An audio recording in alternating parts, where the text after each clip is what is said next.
নমস্কার, আমি পিকে আপনাদের আরো একটি ভিডিওতে স্বাগত জানাই। তো যারা এই মুহূর্তে এমএড করবেন বলে ভাবছেন এবং যে সমস্ত মহিলা ক্যান্ডিডেটরা, মহিলা ছাত্রীরা, মেয়েরা যারা সরকারিতে এমএড করবে ভাবছে তাদের জন্য কিন্তু ফর্ম ফিল আপ শুরু হয়েছে। ফর্ম ফিল আপ চলবে 15 তারিখ পর্যন্ত। তো এই হেস্টিং হাউসের যে ফর্ম ফিল আপটা এমএড এর ক্ষেত্রে, সেই ফর্ম ফিল আপটা কিভাবে করবে তার বিস্তারিত তথ্য আজকের এই ভিডিওতে তুলে ধরেছি।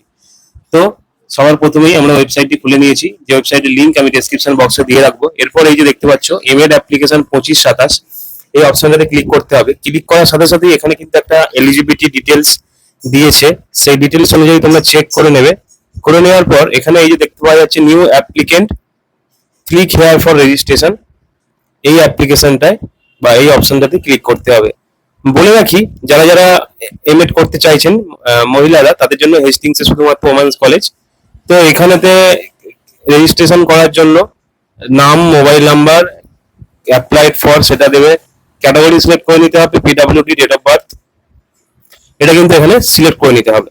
সিলেক্ট করে নেওয়ার পর যে অপশনটা আছে সাবমিট, সেটা ক্লিক করার পরেই তোমাদের মোবাইল ফোন যে নাম্বারটা এখন দিলে তাতে কিন্তু একটা আইডি পাসওয়ার্ড চলে আসছে। সেই অনুযায়ী কিন্তু এবার এখানে লগ ইন করে নিতে হবে। এই যে click here two log in for the fill up application form, তো এই লিঙ্কটাতে ক্লিক করতে হবে, এই যে ক্লিক ফর।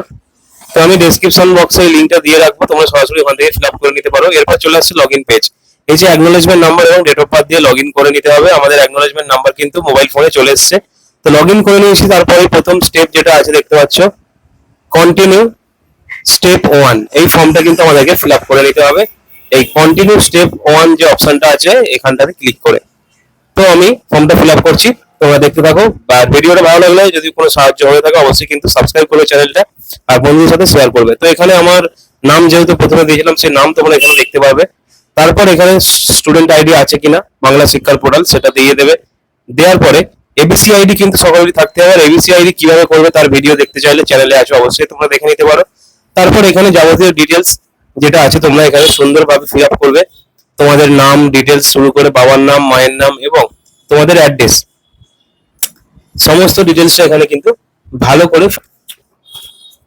বলে রাখি, এই ফর্ম ফিল আপ ক্ষেত্রে কিন্তু কোনো রকম এন্ট্রান্স পরীক্ষার জন্য চার্জ নিচ্ছে না মহিলাদের ক্ষেত্রে। অর্থাৎ মেয়েরা, যে সমস্ত মেয়েরা হেস্টিংস এর ওমেন্স কলেজ থেকে, হেস্টিং হাউস থেকে এমএড করবে, তাদের কোনো চার্জ থাকছে না, বিনামূল্যে তারা কিন্তু এন্ট্রান্স পরীক্ষাটা দিতে পারবে। তারপরে এন্ট্রান্স পরীক্ষা পাস হলে তবেই কিন্তু এক্সামে বা ভর্তি হতে পারবে এন্ট্রান্সে। তো এখানে সমস্ত ডিটেলসটা তোমরা দিয়ে দেবে, তোমাদের অ্যাড্রেস দেওয়ার পরে save and continue. Save and continue করার পরে এখানে কিন্তু বেশ কিছু ডিটেলস চাইছে, একাডেমিক বেসিক ইনফরমেশন, সেই ইনফরমেশন গুলো তোমরা এখানে দিয়ে দেবে। ঠিক আছে, ডেস্ক লাইন যেটা হচ্ছে সায়েন্স, সোশ্যাল সায়েন্স, ইউনিভার্সিটি কি ছিল সেটা, এবং ইউনিভার্সিটির যে রেজিস্ট্রেশন নাম্বারটা ছিল সেটা এখানে দিয়ে দিতে হবে। রেজিস্ট্রেশন নাম্বার দেওয়ার পরে অফের পরে যেটা আছে সেটা হচ্ছে সাল, কোন সালে রেজিস্ট্রেশন হয়েছিল, যেমন 23, 24, 24, 25 এরকম ভাবে কিন্তু রেজিস্ট্রেশন হয়।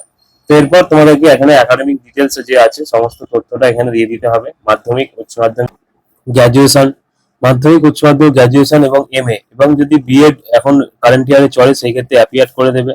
অ্যাপিয়ার করে দেওয়ার পর সেই নাম্বারগুলো এখানে ডিটেলস গুলো বসিয়ে দিতে হবে, কত সালে পাস আউট, কত নাম্বারের মধ্যে পরীক্ষা এবং সমস্ত সাবজেক্ট গুলো, এবং যদি কিছু আলাদা কোয়ালিফিকেশন থাকে পিএইচডি, সেগুলো কিন্তু এখানে দিতে হবে। দেওয়ার পর সমস্ত নাম্বারগুলো ভালো করে এখানে এন্ট্রি করার পর নিচে সেভ অ্যান্ড কন্টিনিউ বলে যে অপশনটা আছে, সেই সেভ অ্যান্ড কন্টিনিউ অপশনটাতে ক্লিক করতে হবে। সেভ অ্যান্ড কন্টিনিউ করার পরেই কিন্তু ডকুমেন্টস আপলোডের ক্ষেত্রে চলে এসেছে। ডকুমেন্টস এখানে আপলোড করতে হবে ছবি, সিগনেচার, মাধ্যমিকের রেজাল্ট, উচ্চ মাধ্যমিকের রেজাল্ট, গ্র্যাজুয়েশনের রেজাল্ট, এম এর রেজাল্ট এবং ডেট অফ বার্থ প্রুফ হিসাবে মাধ্যমিকের অ্যাডমিট।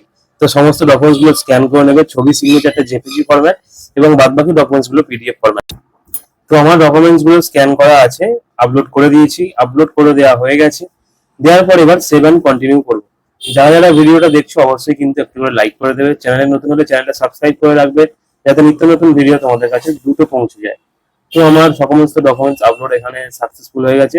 এবার যে সেভ অ্যান্ড কন্টিনিউ অপশনটা আছে, এই সেভ অ্যান্ড কন্টিনিউ অপশনটাতে ক্লিক করবো। ক্লিক করলেই আমাদের কিন্তু ফর্ম ফিল আপটা কমপ্লিট হয়ে যাবে। তোমরা দেখো আমি সেভ অ্যান্ড কন্টিনিউ করলাম। সেভ অ্যান্ড কন্টিনিউ করার সাথে সাথে আমাদের কাছে কিন্তু আমাদের ফর্মটা একবার প্রিভিউ হয়ে গেছে।